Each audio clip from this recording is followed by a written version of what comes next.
Welcome back to the 127 Fit Podcast. Today's guest is the founder of Go Mix Technology. Today's guest is Joe Hansley. Joe, I want to welcome you to the 127 Fit Podcast. I appreciate you having me on, man. Excited to be here. For sure, dude. So we're going to just jump right into a little bit of a conversational warm-up. I've got 4 questions that I like to ask all of my guests just to kind of start things off. Joe, the first question I have for you is, how do you start your day? Do you have a specific morning routine or ritual that you like to stick to on most mornings? I think I've gotten into a morning routine and ritual as I've kind of settled in as what I'm kind of doing now. But the nature of my business is I have to have communication later at night with overseas manufacturing, and then early in the morning with different accounts that are either overseas or anything manufacturing wise. So usually my mornings start with waking up to some sort of text or something that went wrong, right? Yeah. Some issue within the business. For sure. So anywhere between 5:30 to 6:45, I'll wake up and start handling some of those conversations around the business, right? And whether that's laying in bed on my phone, texting somebody, sending an email, or coming out here, sending a file on my computer, whatever it is. That's usually how the morning starts. But after that, I like to get a workout in somewhere between 7:30 or 8. I've found for me, I used to play football, and I was not a huge big guy on working out. I didn't love it. Right. Like being on the field, like playing everything, but didn't love being in the gym. Yeah. Have kind of flipped to I don't feel like normal or right in the morning unless I do get a workout in. And it's helped boost, performance, brain, the whole nine for me. So definitely try to get a workout in the morning, somewhere between 7:30 and 8, finish up, 9:30 and 10. Yeah. And then from there, that's when I try to set phone calls, meetings, and stuff like that. But from the morning standpoint, yeah, definitely got to wake up, take care of what I need to from the bigger picture. Right. And then get a workout in. Perfect, man. For the next 3, if there's more than one, please feel free to share, Joe. But the next question is, do you have a favorite book or book that you like to gift often? So I'm not a big reader, and Okay. I know this is an issue, right? I know the importance of reading. Right. I've never been a big reader. I think I told my mom 7 months ago I think I'm dyslexic. And she's like, "What the hell's going on?" But Right. But yeah, I don't know. I enjoy consuming content. I think I just do it in a different way, whether I'm listening to a podcast. For sure. Yeah. And I think I get a lot of the same content in reading, but I know what reading does for the brain. Right. Trying to get into it more. It just hasn't been a focus for me as of recent, but I'm sure I'll get into it at some point. So my answer is no. I don't have a book that I'm reading. And dude, that's what the beautiful thing is about my podcast is dude, it's just real talk. You know what I mean? So I'm straight up. So it's good. I love the transparency. So do you have a favorite quote, mantra, or word that's been impactful? Maybe it's something right now during this season of life, or maybe there's a quote, mantra, or word from a previous season of life that's been impactful for you. I have a couple things that I kind of go by. I was really impacted by a TED Talk actually that I heard probably call it 6 years ago. Don't remember the name of the lady, but she was kind of talking about how she went through this process in school. She was in a very competitive, college school, and she talked about how her teacher said, "Listen, if you're not going to kind of change your thought process around what you are in the class," she was very shy, wasn't willing to speak up and answer questions. She's like, "You're going to fail if you don't speak up in my class. That's part of your grade, right? Is your participation." And so she started saying my teacher kept saying, "Fake it till you make it" type stuff. And she kind of twisted it towards, don't fake it till you make it. Fake it till you truly become it.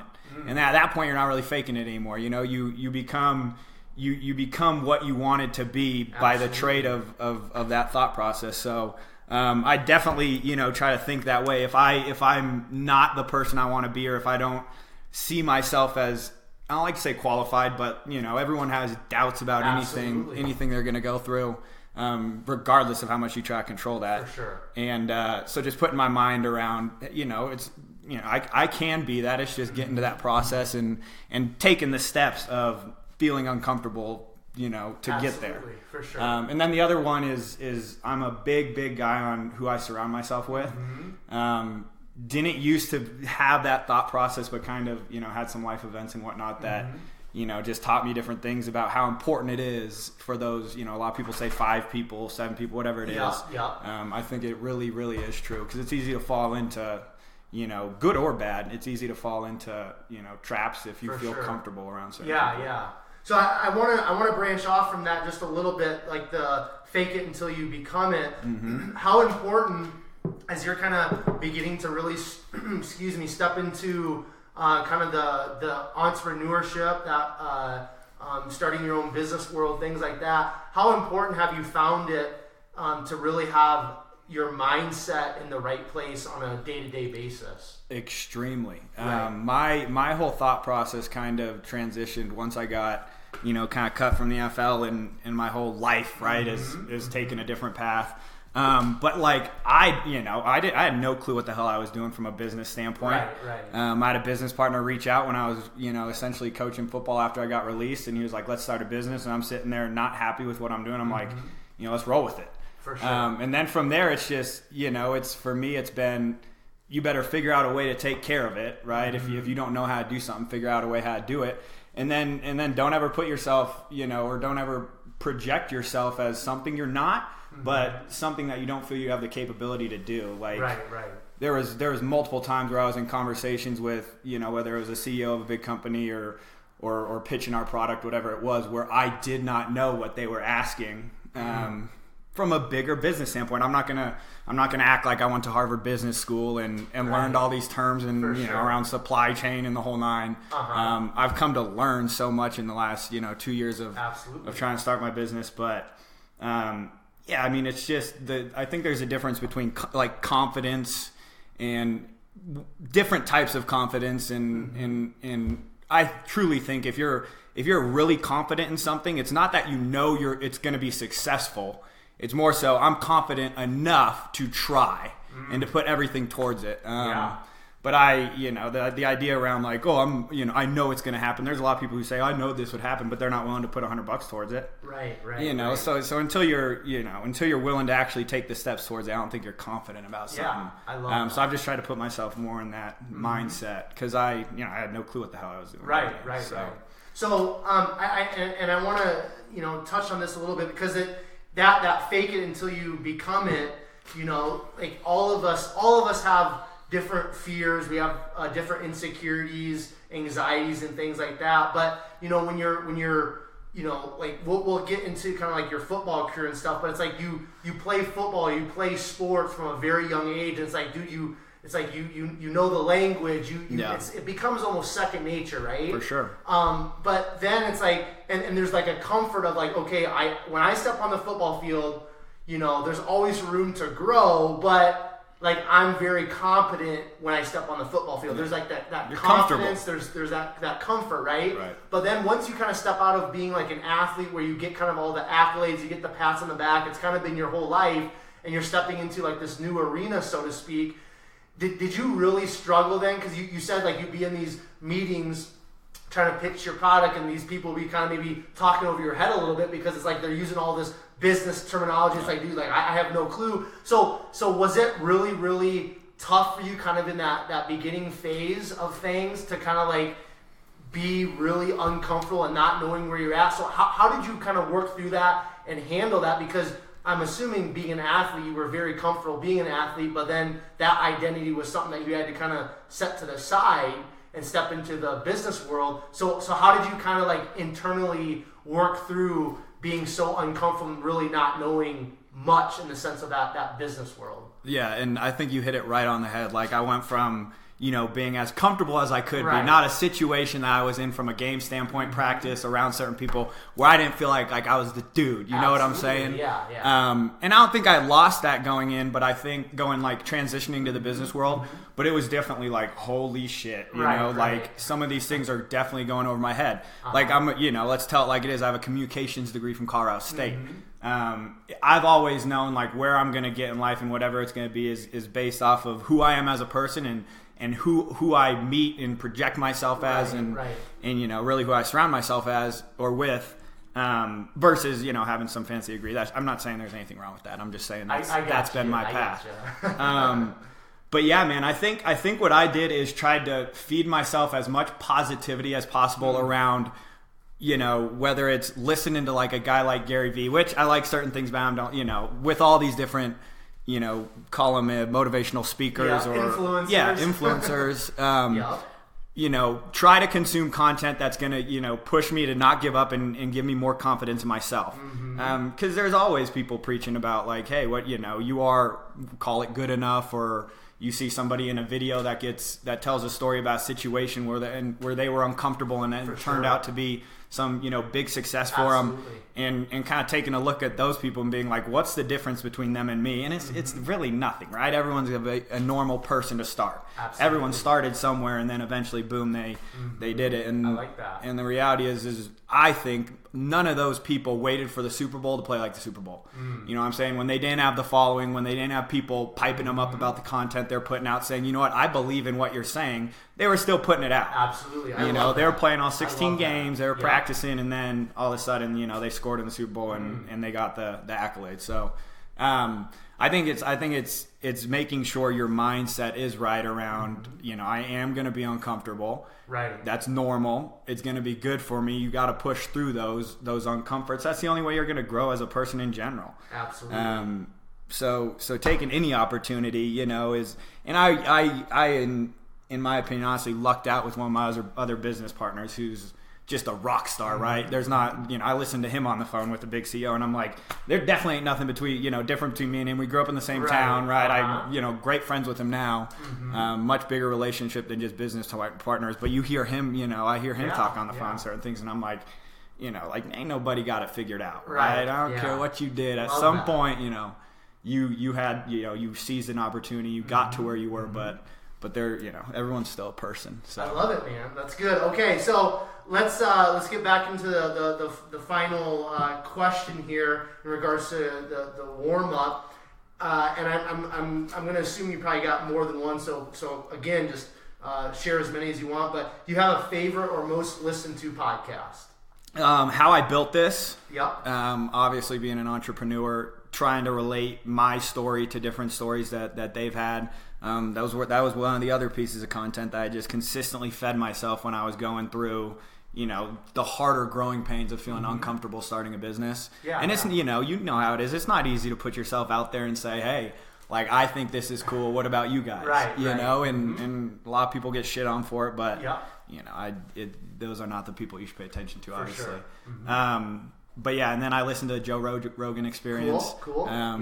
Just, I think he's got a great perception and is so like open to so many different viewpoints is what I think he's, really, really good about. For sure. But those are the two main ones, man. Okay, I'll mess around, listen to some TED Talks here and there.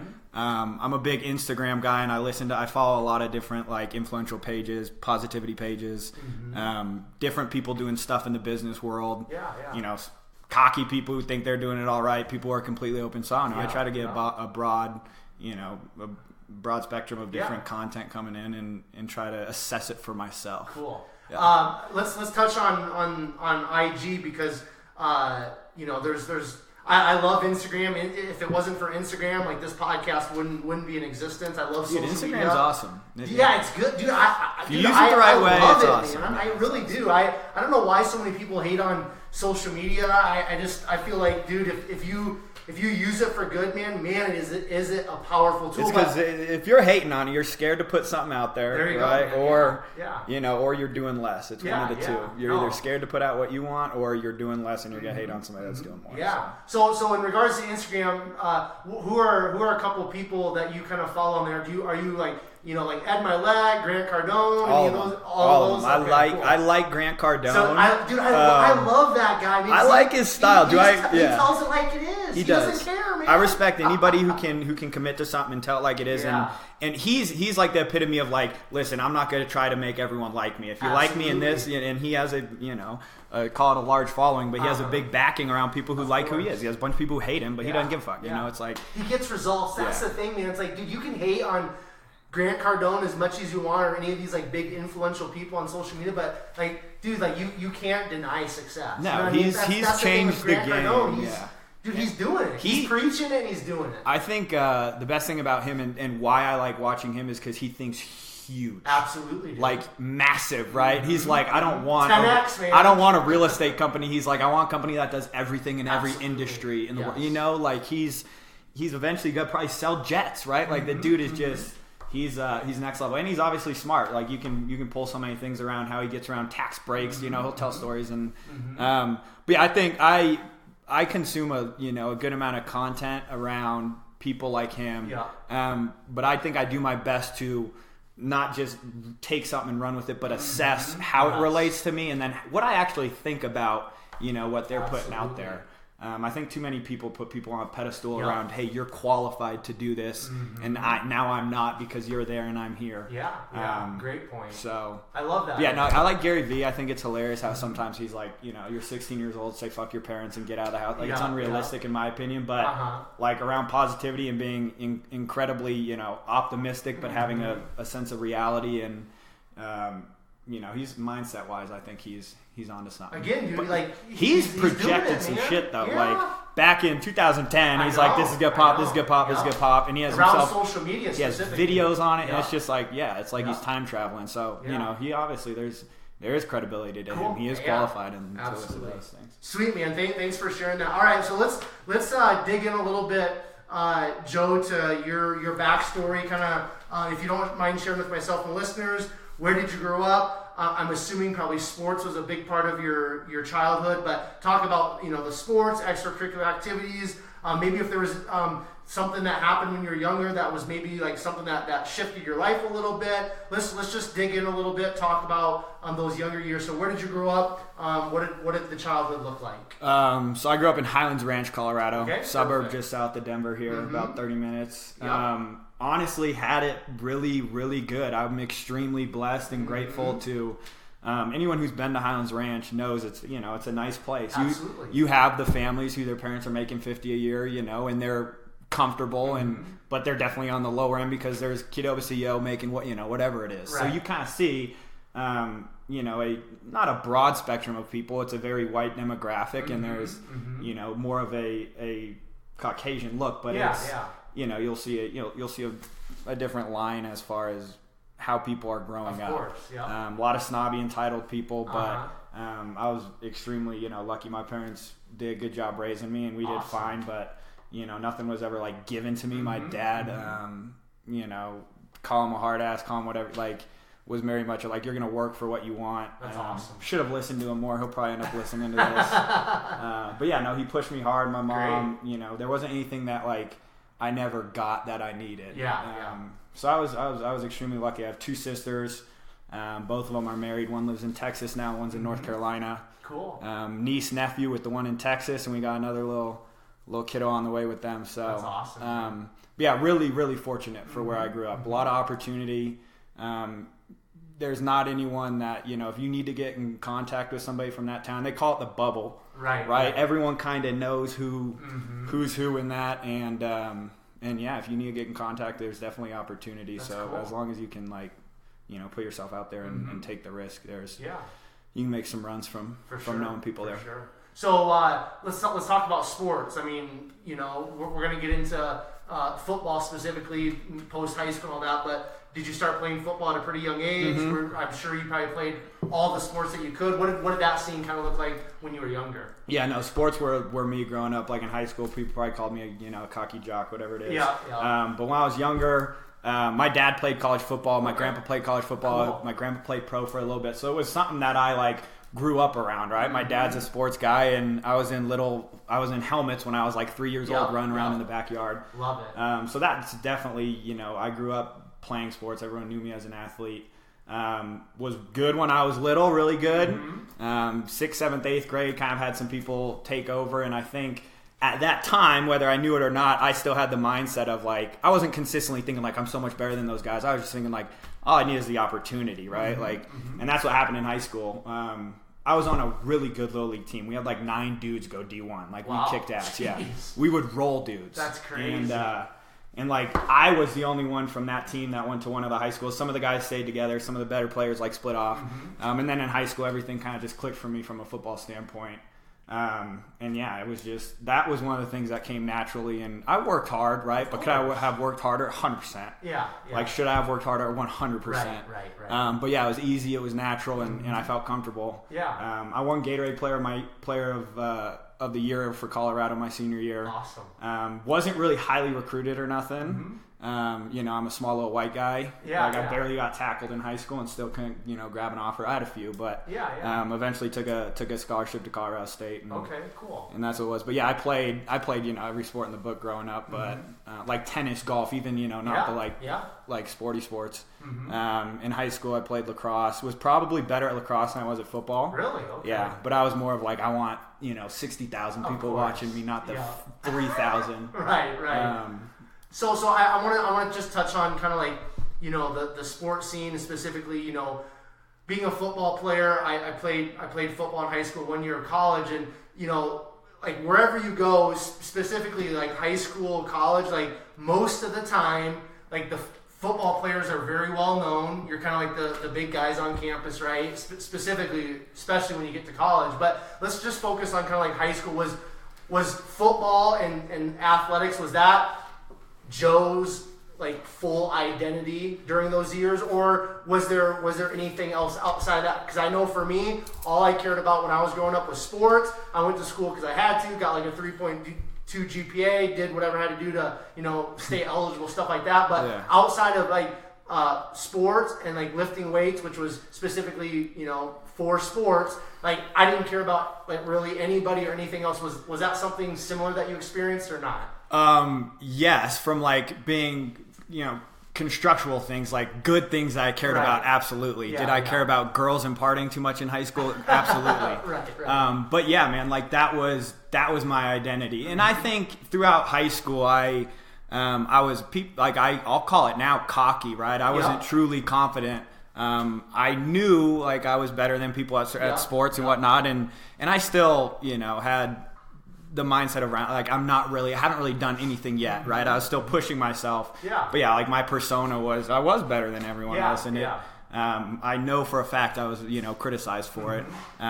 Eventually learned everyone's gonna have their opinion regardless, and you just gotta be who you are. But no, I was definitely full speed ahead on sports. That's what it was. So when your senior year, when you won the Gatorade Player of the Year for the state of Colorado, like it was hilarious. I woke up, my dad like told me, I was like, holy shit, man! Like, there was good kids I kind of going up against. Christian McCaffrey was a sophomore at the time. He lit it up. He's a freak, obviously.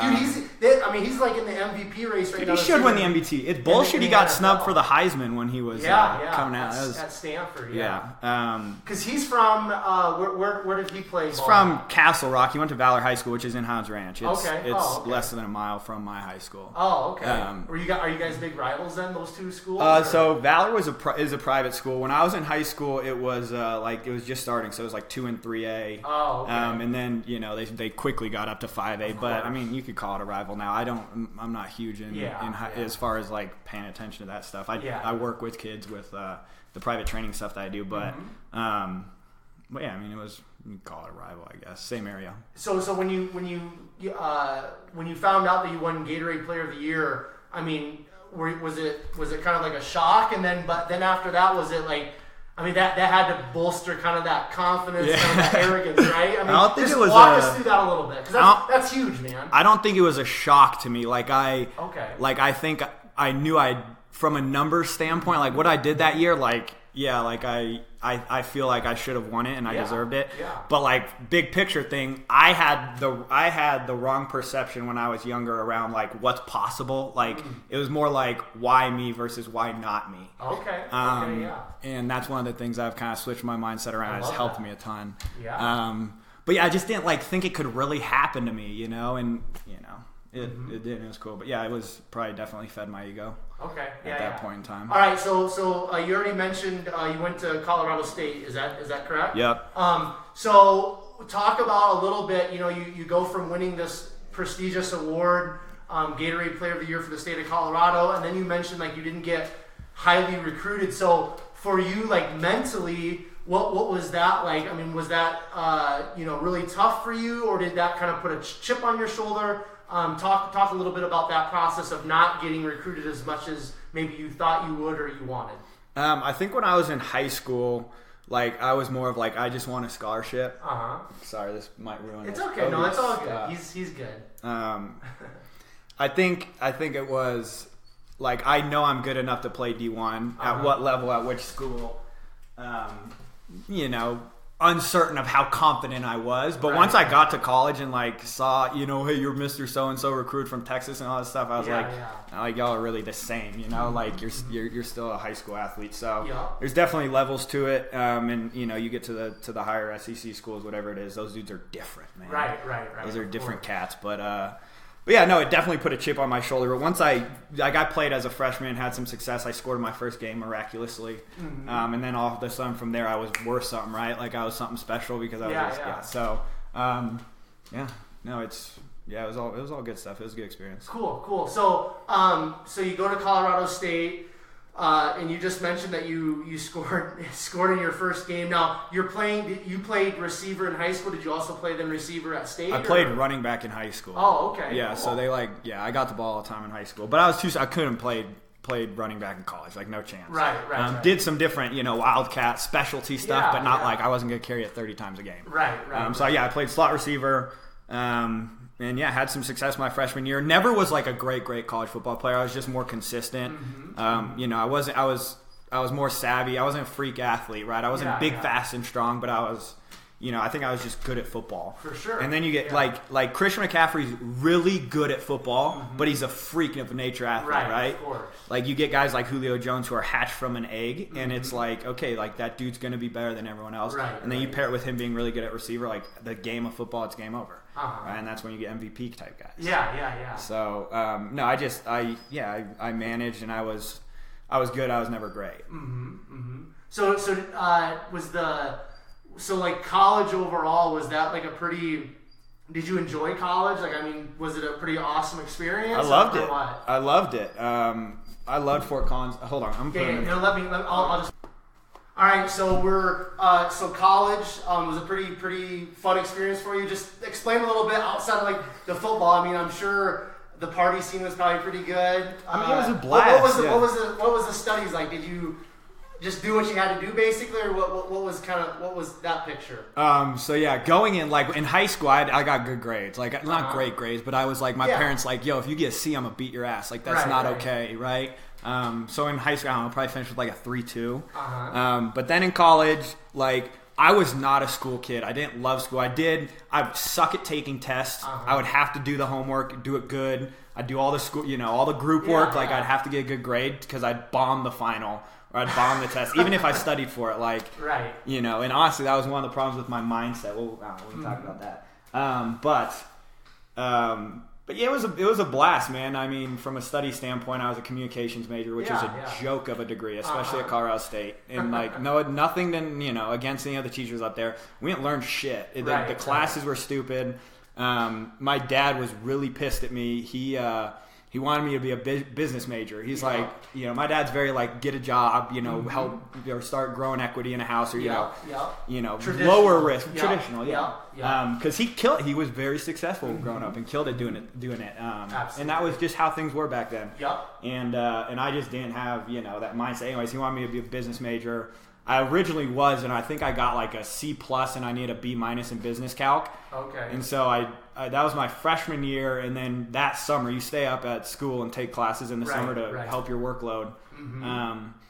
And I went to one day of the business. It was back to back. Like one semester finished, and I had to take the same class that summer, and I went one day, and I was like, I ain't doing it. I walked to the administrative office and changed my class. And I like told my mom, and I think my mom told my dad or something. And he got all pissed at me. But I mean, it is what it is. All turned out good now. For sure. But yeah, I don't know. Very average student. I cared and I tried because I didn't want to make my parents mad. I cared what the coaches thought about me. Right? You don't want. You know, that's just who I am. I don't want to. You don't want. Who wants to project? You know, not giving a shit. Like being scrubby. But, you know, very average. Like 2.75 is probably why I finished. Partied probably a little too much in college and dealt with some of my own issues. I had a girlfriend all throughout college. So a little different experience. I guess not my freshman year. My freshman year, no girlfriend. Craziest year of my life. Shout out Nick Januska if he listens to this. He was my roommate. And freshman year, dude. And yeah, you know how it is. It's crazy. But from a football standpoint, like extremely grateful for the experience. From a time management standpoint, like I got done with college, I was like, really? This is the schedule of like normal life? Like I got all day. And yeah, I was around a bunch of people who thought bigger than I did, from coaches. Probably surrounded myself with people on the team who probably didn't think as big as, I should have been hanging around with. Yeah. Like we were more like, hey, this is D1 college fun, let's go party, like this is fun stuff. Versus some of the other guys like, dude, I'm going to play in the NFL, that's why I'm here. Yeah. And wish I would have surrounded myself with those guys more, but you live, you learn, and that's part of the story. Yeah. But yeah, I had some really good coaches. Honestly, one of the most influential people in my life was my college receivers coach. Okay. Alvis Whitted, just like the coolest fucking dude I've ever. Like I met this guy and immediately gravitated towards him, just because he was cool, respectful, nice. Taught me so many like life lessons and whatnot, and really like guided me through that process. Like just unbelievable role model for me. Yeah. Like up there with my parents. Like obviously my parents are different, but like that's kind of where I put him. So yeah, I'm really grateful for that experience, and obviously it opened the door for me with the NFL stuff. Very short stint, but people seem to think I play in the league, and they'll give me some credibility for it. Yeah. Now I want to stop right there before we get into the NFL. What was your receivers coach that had such a profound impact on your life? What was his name? Alvis Whitted. Okay, cool. Now, good story about him too. Fastest man in the world at one point. Okay, tell the story. Let's do it. He was literally the fastest man in the world. He had like the fastest 100-meter time. Wow. Okay. Yeah, he gassed one of them, and then some. I don't know, Michael Johnson. I think he was the 200 guy, but somebody came in and broke it. But yeah, special dude, right? Yeah. So did he like compete? Did he play in the league for? I don't think he ever did the Olympics. He was doing Olympic trial stuff, but he was a college football player at NC State, and then went and played in the league for like 10 years. Awesome. So you mentioned that he taught you some great lessons. What's one lesson that really stands out from that receivers coach that you wouldn't mind sharing with us? I think there's so many more around like who you want to be as a person, right? Make sure you're consistently like projecting that. Me and my roommate got caught drinking like really early freshman year. We got caught in the dorms or some shit. And like I remember him just sitting me down and being like, dude, you're not that guy. Like, like you're here having fun in college, but like he knew he had a great relationship with my parents too. Awesome. And my parents were very involved with everything I did. So like he was like, come on, man, like that's not who you are. Right? Your parents. Yeah. He held me accountable. That's awesome. And he was one of those guys like I didn't want to let down, right? He stood on the table for me, and I didn't want to project poorly for him. That's cool. Okay, so what's one thing? Let's just focus, because we've kind of already moved past like the younger years in the sense of like high school and things like that. But what's during that college period? What was one maybe like struggle or one kind of issue or something of that nature that you had to really kind of like focus on, work on, and then overcome, so that you could kind of just move forward in your life? Is there anything that stands out in regards to something that you really had to overcome in regards to a struggle or an issue? I mean, yeah, man. There's certain people that know what my bigger struggle was in college, and there were so many, so many different things. I think honestly, my biggest struggle that I was to overcome is like limiting myself mentally, and it didn't happen till later. Okay. I think in college I was still struggling to like find who I truly wanted to be. I was in this position where I was very, I was playing sports and all this stuff, but in the back of my head I knew I wasn't. In my head I'm thinking like there's more to me than just the athlete, but I knew a lot of people just saw me as an athlete, and so I'm trying to figure out like who am I going to be later in life and all this stuff, and inevitably it chose itself. Like my story happened and life happened, and then I got on the path I am now. And like I've never been happier in my life about where I am now. Right. Like I've never felt more free. Like I quit my day job, and it's it's like really fulfilling and exciting. But in college, I think just what college taught me was not to limit myself from a mental standpoint of what I think is possible for myself. Yeah. Now I mean, because that's like, up to this point, we've been going for 34 minutes. Up to this point, like you've mentioned kind of like mindset and kind of that mental side of things a lot. So where did, because obviously you were a great athlete when you were younger. You got all these accolades, awards. Where do you think, and you had very supportive parents and things like that. Where do you think kind of like this limiting mindset or some of these limiting beliefs that you had to work through or struggled with when you're younger, where do you think some of that stuff came from? Do you know? I don't know. I honestly don't know. because my dad was always like, dude, you can do anything, you just got to work for it. Yeah, of course. And you know, I had struggles with my parents in high school, just like anyone else. When you're growing up, you go through these. We all you do, know. yeah. I was probably not the easiest kid to raise. Like my sisters had issues with me at high school. Like, you know, I thought I was this big figure that, I gotcha. and, but yeah, I mean, I guess it was, you know, it was self-inflicted, if I'm being honest. I don't know. I don't have an answer of where it came from. Cool. That's the only thing I figured out is like, why did I used to think that way? Yeah. Like, I almost didn't want to jinx myself. How fucking stupid is that? Right. Like, who thinks that way, right? Yeah. Like, you know, and now it's just like, think about the good things that can go good in a situation versus the bad things that can go bad. Right. And it'll change, you know, it changes everything for you. It's interesting. But yeah, no, I like it. I think when I had like the shift in my mindset, I had been released from Oakland. Like when I first went out to Oakland for OTAs and stuff, I don't know if you know how it works. Like they have drafted guys, right? Right. You have guys that are like preferred free agent type deal. Okay. And they all get signed right after the draft. Like you have a contract, right? Okay. Hey, you're here for the preseason until we don't want you anymore. Okay, perfect. I went in as like a tryout guy. So there was a 3-day mini camp. You know, no one's there on a contract. You're there. They pay for your hotel, and you work out, and you go through rookie mini camp. Everyone's there from that got drafted, and all the other rookies. And then like I got signed after that. Okay. And I was balling in OTAs. Like they wrote articles about me. It's hilarious. Yeah. Like because you know at that time in my life I'm just like, this is really happening. Whatever. Yeah. You know, and inevitably went through and got released, but. Looking back at it, I was like, okay, what was like the true difference between a lot of the guys that are still there, that are still in the league, and me? And it wasn't like talent, right? It was like there were good things that they were good at and better than me. I was better than them at certain things. Right. I think seizing opportunity was there, but more so what those guys like truly thought they were capable of, and then like what they thought was really going to happen. Like actually in their head, what they really thought was going to happen. Yeah.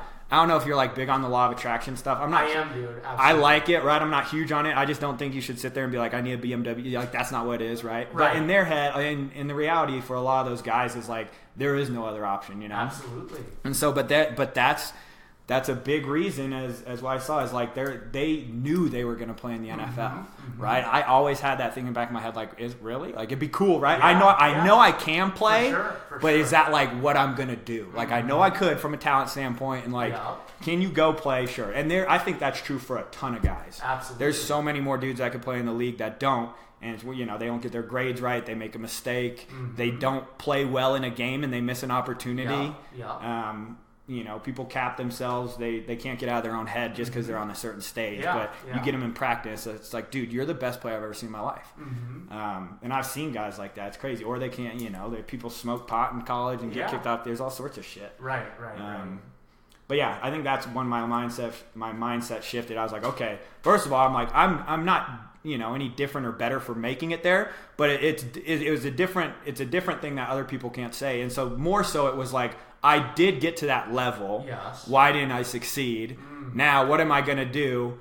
You know, can I get one to the higher level, and then what do I need to do to actually succeed at that level? Yeah. And I think a big thing for me will be my mindset. Like that's what I'll credit it to if it does. Right? I love that. Man. If my business is ever like big enough and it starts popping and it's going to. I'm all it's this, going to. Yeah, I agree. It's going to pop, man. Yeah. Shit. After the last 3 months, I agree. That's why I quit my job. Man. Yeah. But yeah, I think that's what the biggest lesson I learned in college, and then what transitioned me to think that way.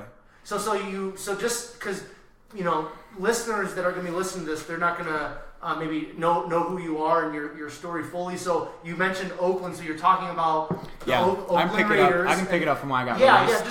Just expound on that a little bit more, because you mentioned Oakland, and then you're talking about football, but not everybody's like a football fan.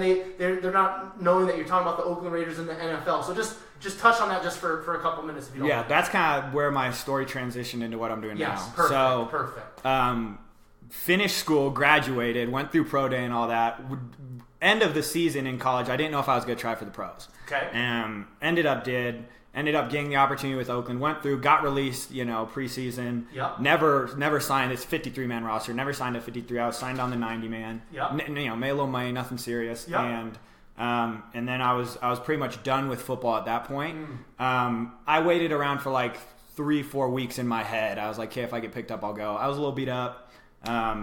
didn't love the process. I loved everything that came with football. Didn't love the process. Yeah. And so I actually went back to CSU. I was like, oh my God, what am I gonna do with my life? Yeah. I was sitting around my parents' house, right? Like my sister's like, what are you doing? Like, I'm like, I don't even know. Yeah. And so I went back. I thought I wanted to coach football. Okay. So I went back to CSU, had a great opportunity. It's really hard to get coaching jobs. It is. At the Division I level. Like, we had multiple people up there who were working for free. And when I say for free, like, you ain't getting shit, and you're there from 6:30 to 12. Yep. You know, and so some people really want to coach. I was basically given an opportunity from the relationship I had with people.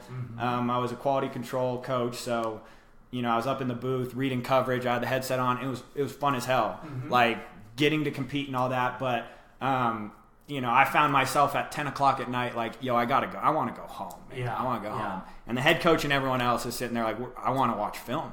Like I'm going home at 11:30. So I mean, it's just a lifestyle that I didn't want to do. Absolutely. Didn't see myself doing it long term. Could I have done it for 2, 3, 4 more years? Yeah. But that's when my current business partner, who we're in the middle of a little bit of transition with, reached out to me. I owe a ton to this kid. Great dude. Very, hey, think big. We can do this type of stuff. Reached out to me. He was like, dude, you have all this influence, like as far as who you know, right? We can reach out to the right people and get in touch with the right people. Let's come out with a product like in the sports nutrition industry. And that's how we got towards Go Mix. Ended up starting a brand with it originally, and we pushed that a little bit. Then my other partner, Paul Sorbo, right now, who I mentioned earlier, who's like just next level, came in and we shifted our business model, and that's where we go to now. But yeah, that's kind of how I got to the whole business thing is I was literally coaching and I wasn't happy. Enjoying it, but not like long term, like, oh, this is like not excited about the future. And so I honestly, I owe my other business partner, he kind of shifted my mind around like, dude, let's start a business. And I was like, dude, let's do it. And it was perfect timing. I was willing to take a risk because I was in this limbo position in my life.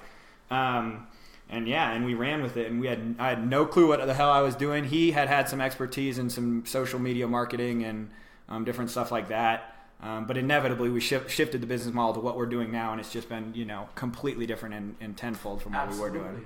So let's just touch on because like you were talking about, hey, you had this great opportunity at Colorado State to do some coaching, but you kind of enjoyed it on a certain level, but then.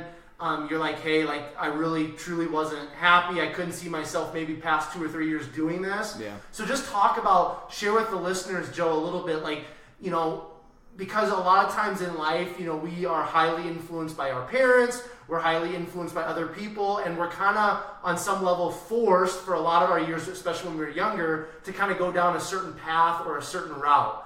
But like I'm a firm believer that like, hey man, like you need to do what you love. You need to do what you're passionate about. So just touch on that a little bit. Like even though there might be a great opportunity that's presented to you, and you might be making a lot of money, but if you're not satisfied in that, if you're not passionate about that, if you're not enjoying it, if you're not really happy about that and don't see yourself doing it for a long period of time, like you need to probably really think about like, what makes you happy, what makes you joyful, what excites you, what are you passionate about? Would you agree with that? And how did you really work through like, hey man, like I don't want to be here. What's kind of that next step? Just touch on that a little bit. Yeah, I guess I kind of left part of that story out. Oh, you're fine. Of where I got lucky and had another opportunity come into play where I could kind of like nimble my way through to get to where I wanted to be.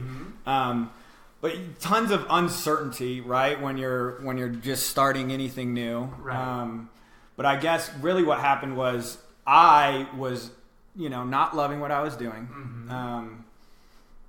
Looking for other opportunities. Had a man reach out to me who I do business with right now. His name's Tim Jenkins. I still work with this company. Yeah. It's called Jenkins Elite. They do skill development training. So I was coaching.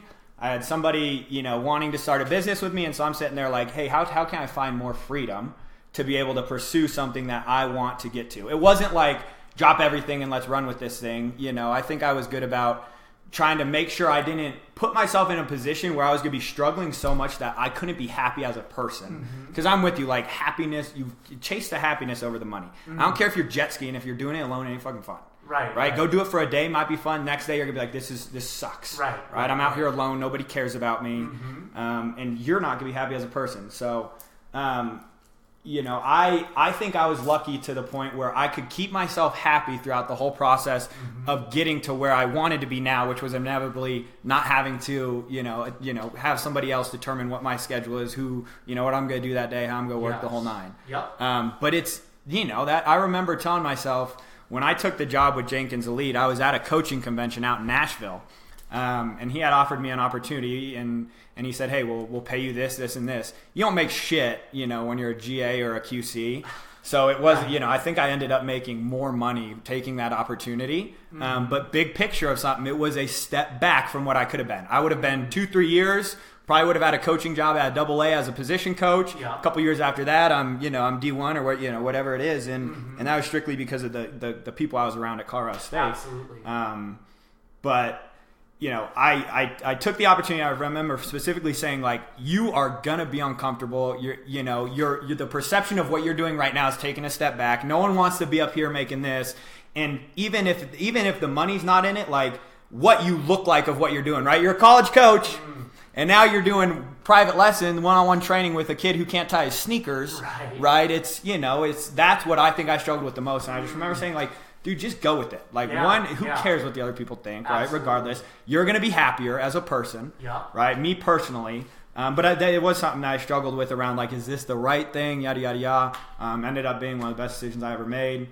I was at coaching convention to try to get jobs elsewhere as an actual position coach. And the first day of the convention, I was like, this is not what I want to do. And I talked to Tim, and I told him I'd take the job. So went and did that, was full-time on that for about a year, helped grow it. I still do it on Sundays. They do awesome stuff, teach good shit to kids. Like, there's a lot of people out there doing a bunch of bullshit. Absolutely. We got really good people, and that's everything, right? You got the right people. For sure.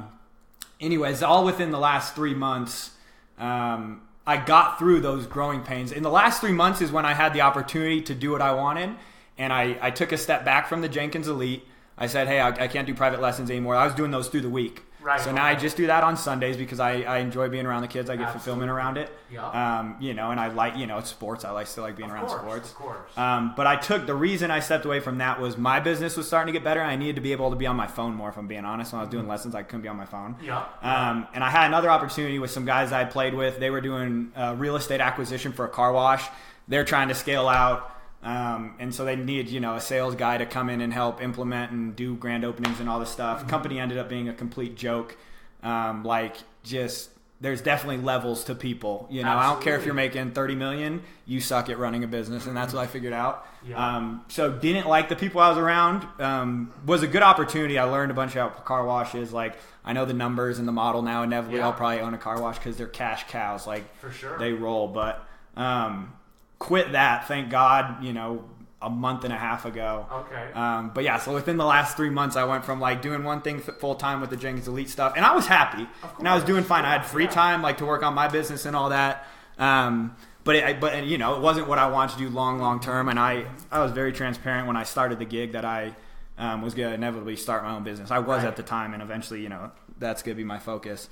And then, so now, I got through those growing pains, and like, I've never been happier from a standpoint of feeling like it's all on me, right? But that's like a settling feeling. I got to wake up and get every day, but at the same time, I get to do it on my terms. So expound a little bit. You just said something that I think is pretty profound, because I feel the same way in my life. It's like I would much rather kind of have the responsibility that this thing that I'm trying to create, or this thing that I'm a part of, is it's really all on me as opposed to other people. So you just kind of mentioned that. So what does that type of responsibility, Joe, for you, like, does that just kind of like really give you that fire and that motivation every day to wake up and say, hey, you know what? Like, I can make this whatever I want to make it. It's all on me. Does that really like light you up? Does that really motivate you? Does that really kind of like wake you up and just kind of get you focused for each day? I think what really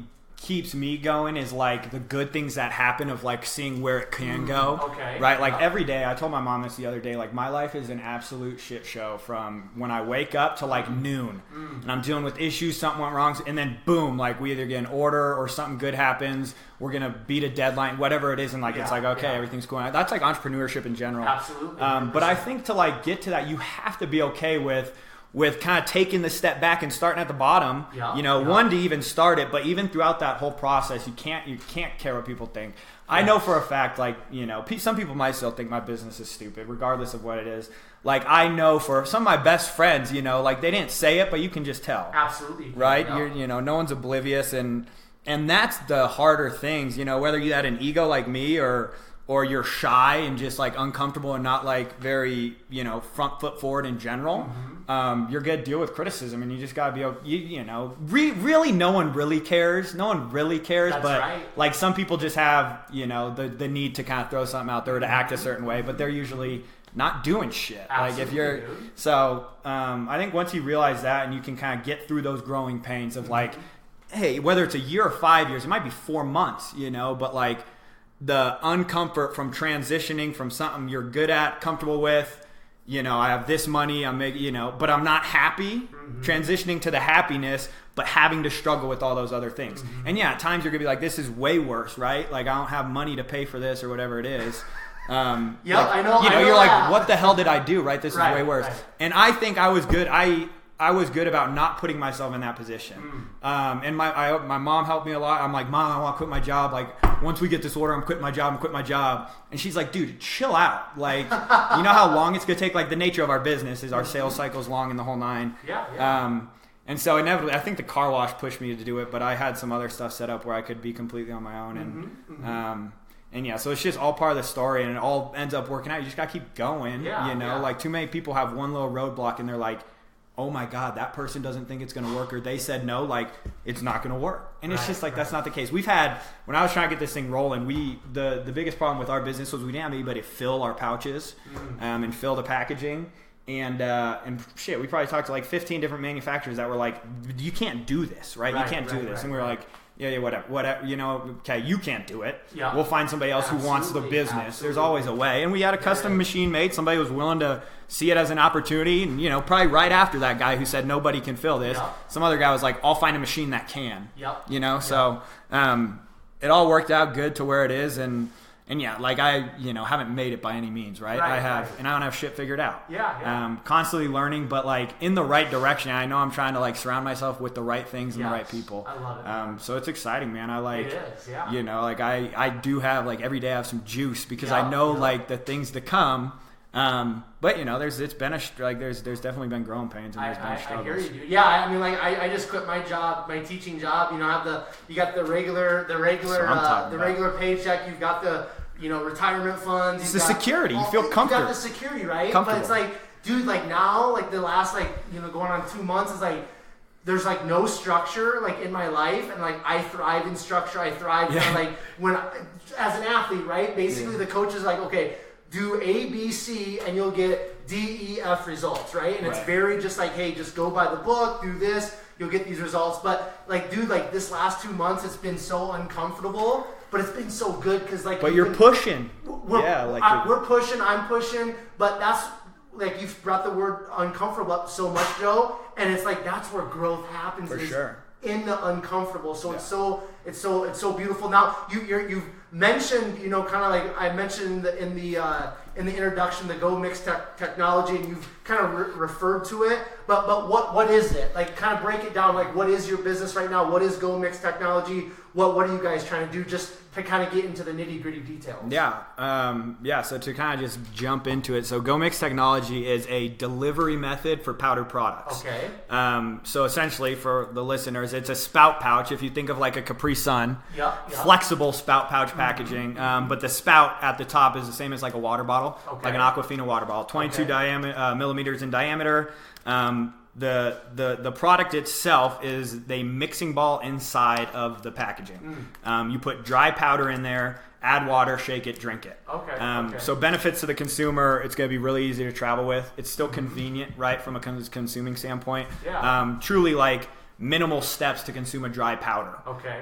Bigger picture is you don't have to have preservatives in the formulation. So from a delivery method standpoint, if you think, say, sports nutrition industry, a lot of people are taking proteins or meal replacements, stuff like that. Whether it's in a candy or not candy bar, but like a protein bar, and you have to have unfavorable preservatives and ingredients in there to keep it fresh, to make it taste good. Or it's in like an RTD, which is a ready to drink. Think like crack and like a muscle milk crack and drink. The preservatives in there are so bad for you. And what people don't understand, this is the biggest thing, is if I have a protein drink in liquid, in solution that says 20 grams of protein, when that sits on the shelf for 6 months, you're not getting 20 grams of protein. I don't care what preservatives they have in there. Those molecules, the integrity of it breaks down in the solution. And that's why they pack them full of those preservatives, is to give it a shelf life. For sure. Very unfavorable as an athlete. You know, a lot of guys that I've been around that are the higher end athletes don't like, you know, they don't even want to put that in their body because it ruins everything from a mental focus, like everything, you know, kind of gets all out of whack. So from the consumer side, there's some good benefits. And then on the business end, it's really, really cheap to ship. You get the same, like, you know, RTD style, convenience-based packaging. But shipping liquids is a nightmare from a business standpoint. Logistics suck, and it's expensive as hell. So yeah, you know, we've had some good things happen. We manufacture for 2 different companies right now. Have a few more in the till. A couple other big box guys have signed some different licensing agreements that that'll kind of come to fruition here in Q1 of 2020. And yeah, man, it's all been good so far. But yeah, base concept, true delivery method for powder products. So what's like you and you know the people that are on your team in regards to this, kind of what's your let's just take 2020. Let's take next year. What's kind of the goal business wise in 2020 as you guys are game planning for that? Yeah, so run. And what I mean by that is like get as many brands picking up as we can. Just grind hard. Well, yeah, but more so from the standpoint of don't hold off on a deal just because it's not the quantity that we want. So we have MOQs. I won't get into like the nitty gritty of our supply chain, but you know, you're either going to order X amount of units at this price, X amount, you know, and it goes up and down. We don't want to hold off on a company. We have a minimum order that we can manufacture. A lot of companies will have the ability to do that, but say, hey, we're not going to do an order unless it's for X amount. Because they want the money. Of course.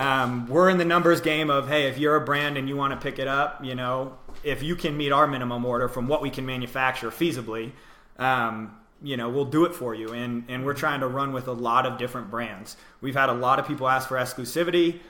Starting to get people to ask to invest and whatnot. Have managed to hold off on any like true investors so far, all strategic partnerships. But yeah, the big goal is get brands on it. Right? Go out and prove it as a delivery method, and then we can start attacking the different industries, say baby food.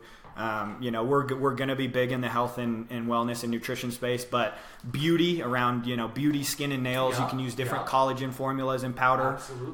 So there's some cool stuff, man. And inevitably, you know, me and my partners and some other people that I have in mind, I got to get my roommate to quit his job. I got to get some other friends to get on board, but we'll get some influence and we'll start doing our own private label brands.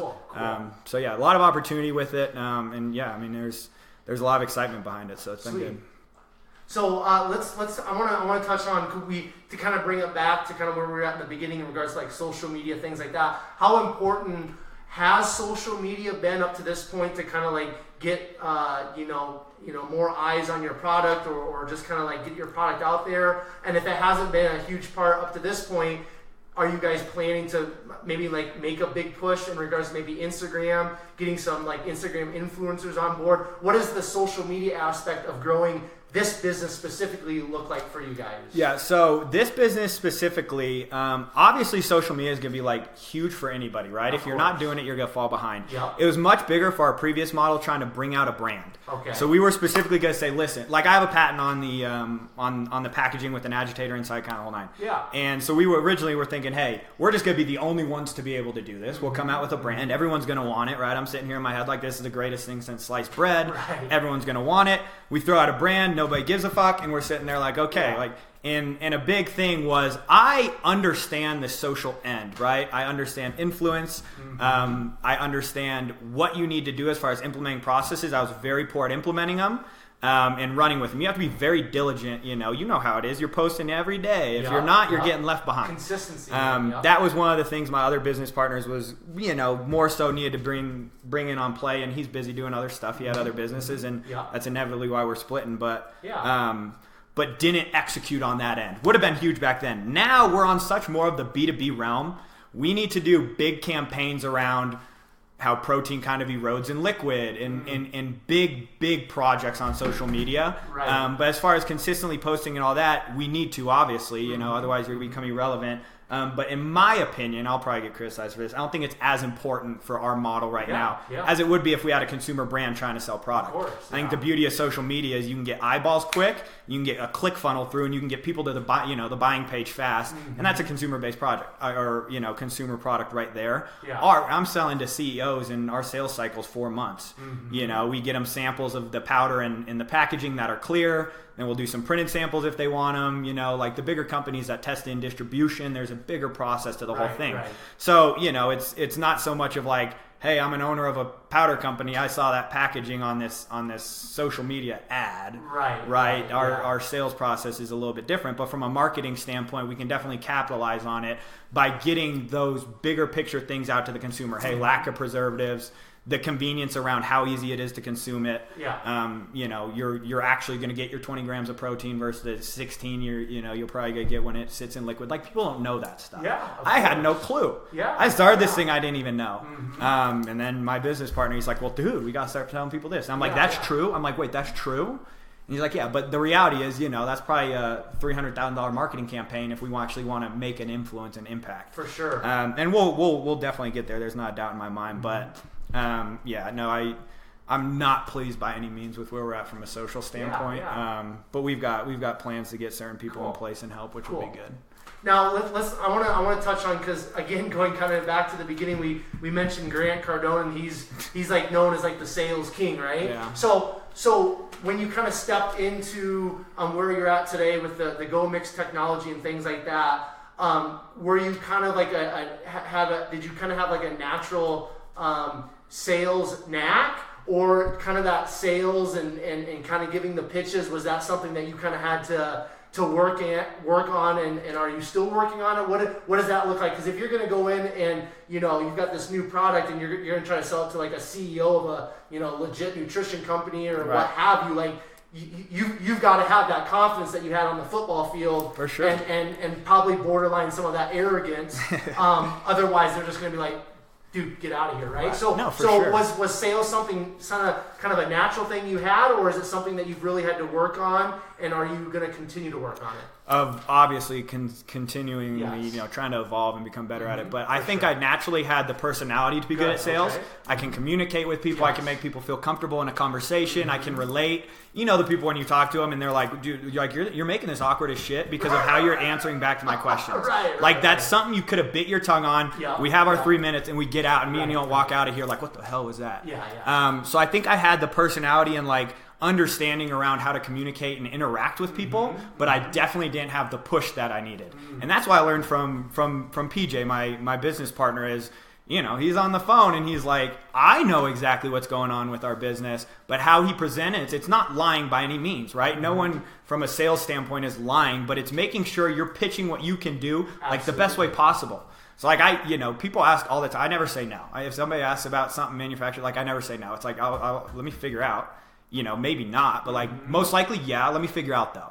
Cool. Hey, like in the reality of our business is like people. It's such a big project, but people want to know little details really fast. Yes. So they try to figure out on a 10-20 minute phone call exactly how your supply chain works in the whole nine. There's uncertainty in any sort of manufacturing supply chain, and there's so many different like MOQs that you hit, and things change all the time. Yeah. So like I'm consistently saying like, this is how we run. If you want that, we can find a way to get done, but I don't have an answer for you right now. Right? So it's like I try to not say no, and that's great. And inevitably I might have to go to them and say, hey, that didn't work out, but here's what we can do for you. Perfect. So I think I've learned certain things around sales tactics and stuff like that, but I also think a lot of people in sales go too far by, this is what so-and-so said, and so-and-so and so-and-so. It's like, dude, they're selling vacuums, you're selling, a consumable product. Right, like complete, like similar, sure, but different. Absolutely. So yeah, I think people get in, kind of like I said with people taking like motivational quotes and running with them too far and not assessing for themselves. I think people try to go too much like, by the book versus using who they are as a person and their intuition around, hey, I'm getting a different vibe from this person. I'm not going to go big dick, I'm Mr. Sales Guy, yada, yada, yada, right? It might not work on them. Yeah. And that's where you get people who are great, like, Grant Cardone. Oh, for sure. People are obviously feel different when he's in front of them, right? Because he's showed that he's successful. Yeah. What about, this is something that I've really, because I'm a talker, I can carry a conversation, I like to talk, I come from a very talkative family, but the podcast has really taught me the power of listening. So, as you're growing in sales and you're connecting with all kinds of people, which that alone, just connecting, networking with all kinds of different people, especially when you start kind of getting into those CEOs, kind of those next level business type people, it's just like, it's fascinating. It's really fun. It's a great energy. But how important, Joe, is listening in sales, and have you really grown in your ability to listen so that you can answer the questions that are being asked in regards to your product or your business? Yeah, I think in nature you will listen, or you'll pick up on things the more you put yourself in that situation. So we ended up we were really lucky and kind of got this simple little contract written up, and like a 200,000 email blast went out to all these different nutritional companies, and I had to learn quick as far as what those situations were going to look like. I had a lot of conversations I hadn't had very fast. Like I'm talking within like 3-4 weeks, I was having these conversations over and over and over on the phone.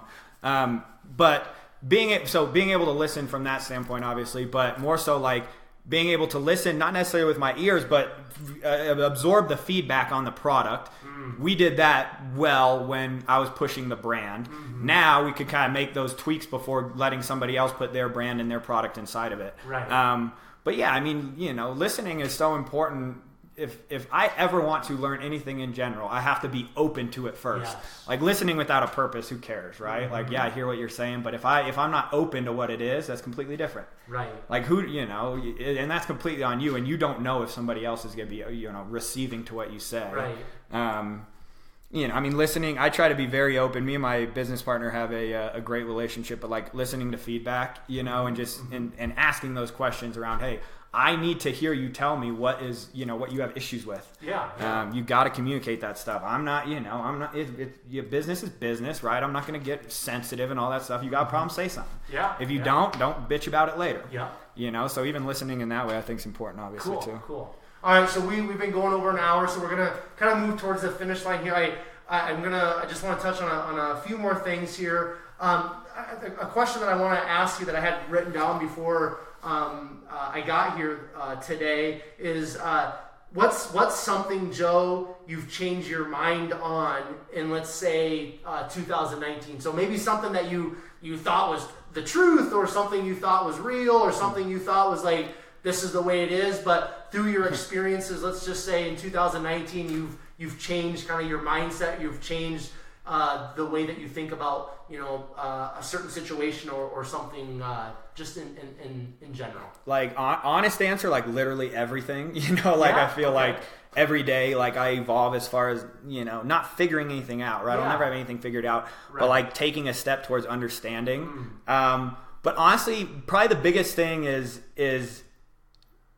knowing that no one's really truly qualified, right? Somebody got qualified from somebody else who gave them the qualification to do that, where they, it's you put yourselves in a position to become more equipped. But I don't think anyone's ever like truly qualified. It's I'm equipped because I've studied, I've learned, I've worked, I've been doing it for 10 years. Like, that gives you some, some more substance, some more muscle. Yeah. But, I think a lot of people think too much of, like, that guy's there for some reason that he's different than I am. It might be. You might be lazy as shit and he might work really hard. Right. But as far as, like, who you're still, you're just as capable as they are. I love that. And just because they're there, they're no better than you, right? They're just in a different position. Cool. They're only better than you when you let their title or their success say, I'm a lesser person than them, right? Like, we're all people, and people are in different positions in their life, and people execute on things differently. But like, I see some things, and I'm like I'm gonna be a bazillionaire if you're making that, you got to that position, and I know who you are, or I interacted with you, and I might not think as highly of you, right? I might not think you're a high performer. Like this car wash dude I was working with, man. Dude does like 30 mil a year through like, I don't know, 13 to 17 car washes or something. Really? And his business sucks. Yeah, he's a horrible business owner. His employees hate him, right? He doesn't do any good for people. He doesn't have a back-end infrastructure. He doesn't care about the people who help him. Yeah. You know, that's not cool. That doesn't mean you run a good, successful business. So, but from the outside, he's balling. He's killing it, right? He's got a place in Vegas. He's flying all over. Yeah, he's balling, but he's a dick, right? He doesn't care about his people. He's greedy in the money, right? You know, that's not cool. Yep. Cool, man. So I want to talk about let's talk about Colorado, since you born and raised here. You're a native, as they say. What's maybe like one or two spots kind of within the state of Colorado that if somebody's going to listen to this and they're going to come visit or they're moving here, what are a couple of places that like they've got to go to if they're going to come visit, or once they kind of get out here they've got to check out? Since you've kind of been out here, got some experience, what are a couple of go-tos out here in the state of Colorado? I think you gotta go check out Red Rocks. Yeah, absolutely. Right? If you haven't been out there, go check it. Or like the Flatirons in Boulder, similar type thing. Yeah. Awesome spots there. I go to the mountains and do like Hanging Lake, which is kind of like drained out with you have to like sign up for a parking spot now. It used to be you roll in. This lake's just unbelievable after this hike. Yeah. St. Mary's Glacier is an awesome hike also. Okay. And it doesn't kill people. It's like a mile. You know, like it's not like you're huffing it out for 10 miles up this hill. Right. And then check out downtown. I mean, downtown's got so much stuff buzzing right now. Denver. Downtown Denver. I'd say downtown Denver and Red Rocks. Yeah, cool. Awesome. Quite a few of my guests live in kind of like that Rhino area and stuff, and I poppin', dude. I like that place. There's so much shit going on. Yeah. People are trying to do stuff. You ever been to Improper City? No, I've heard of it. So this is really cool. So it's in Rhino. It's like this, kind of like coffee shop bar or whatever. But I actually did a podcast in Rhino, it's in Rhino. But at Improper City, they have like this. I don't even know. It's like this. It's like a kind of it's like this little really little room. There's a little table in there with like one chair. And I met with a guy, and we ended up. He didn't really know that we were going to be podcasting. I was like, yeah, dude. I was like, that's why I've been in contact with the podcast. He's like, I thought we were just going to connect. So in this little room, it was like the week of Halloween. They were going to close in about like an hour, 45 minutes to get ready for like a Halloween party later in the night. But there's like this little room, one table, one chair. We brought a chair in. It's glass, so it's like see-through. So you got all these people that have been drinking since like 2:00 that day, walking by like pointing, and like we're doing like the podcast. I'm like, dude, this is awesome. But Rhino, dude, I love that. Like the art district, they got all the murals and the paintings like in the alleyways. Really, really cool area. So, all right. So, is there anything, Joe, before I ask you the last question for our conversation? Is there something that I haven't asked you, or something that's really just kind of like burning inside of you that you kind of want to put out to the world that you would like to share with the 127th Fit podcast listeners? Nothing burning, man. I think we covered so much of it. Sure. I just, I hope at some point I get to a position where people will quote unquote think I'm qualified to help them and will listen, to the things I say around, not capping yourself mentally and kind of not putting people on a pedestal until until they prove it and stuff like that. And make sure you can go do what you want. It's just a matter of if you're willing to go through those hard growing pains. You're gonna feel uncomfortable. Like attack the uncomfort head on. You think it's gonna be this miserable experience. Everyone goes through that one time where it's like, oh my gosh, that wasn't as bad as it was. That's everything. That's everything. Sure. Rarely you go through something horrible and get through it and get over it and go, oh my god, that was so much worse than unless it's this traumatizing, embarrassing experience. That's gonna happen. It's gonna happen. Yeah, you gotta be okay with it. No one really cares. Let's be real. Pursue the uncomfortable. I love it. Okay, so the last question that I have for you.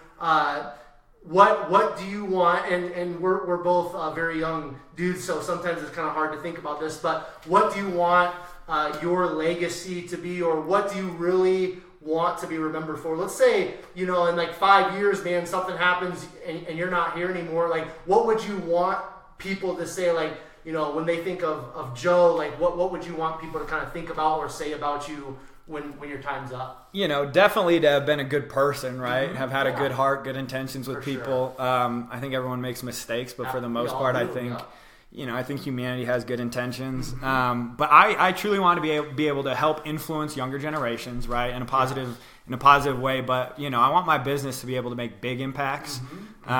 We work with Brandon Chubb. He does some different stuff in the NFL and has access to to people who have influence, and they use it so well to go out and impact people positively. So we're going to, inevitably do a ton of that stuff around helping different communities. And as much as, people say you don't need money to impact, you do at a true, whether it's community, national, global, whatever it is. But hopefully truly have somebody says Joe had like a very positive impact on whether it's 10 people or whether it's, like a whole generation, whatever it is. So, cool, we'll see, man. We'll see. It's all good stuff so far. You're on the path, man. You know what I mean? That's the biggest thing is like, dude, just be on the path. Don't be doing nothing. Moving in the right direction and things are going to happen, right? Yeah. So don't wait to start. Just go do it. I love it, man. Okay, so Joe, before I kind of wrap things up here, if somebody wants to reach out to you, if somebody wants to find out more about the Go Mix technology, everything that you've kind of got going on, where can people find out more about you? Where can people follow along? So my Instagram's where I'm most interactive, just at Joe Hansley. I'm single too, so ladies, when you get on there, there we go, don't be afraid to slide. Slide in the DMs. Go Mix Tech's our website. Google Go Mix Technology, anything cool, like man. that. Okay, so Joe, I appreciate you sharing your story, man. You the man, brother. Appreciate you sharing your passion. You reached out to me. You slid into my DMs, I needed it, right, man? So I really appreciate you, man, reaching out to me and appreciate you having me over to your place today to share your story. So 127 Fit podcast listeners, per the usual, greatly appreciate your listening ears. I'm just always so thankful for the feedback that I'm getting from you.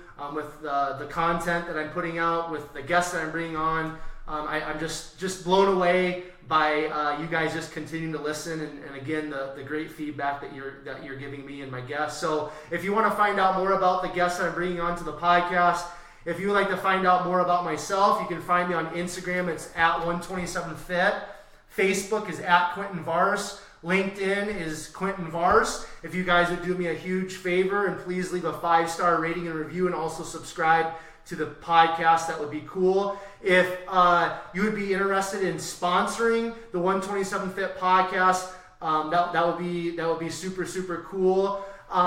I'll get to how you can do that in a minute. There's also a patron program if you're interested in a monthly financial supporting the 127 Fit podcast. You can just go to at 127 Fit on Instagram, go to my bio, and you will find out how you can do that. So if you are interested in sponsoring the podcast, you can just send me an email. That email is it's 127fit@gmail.com.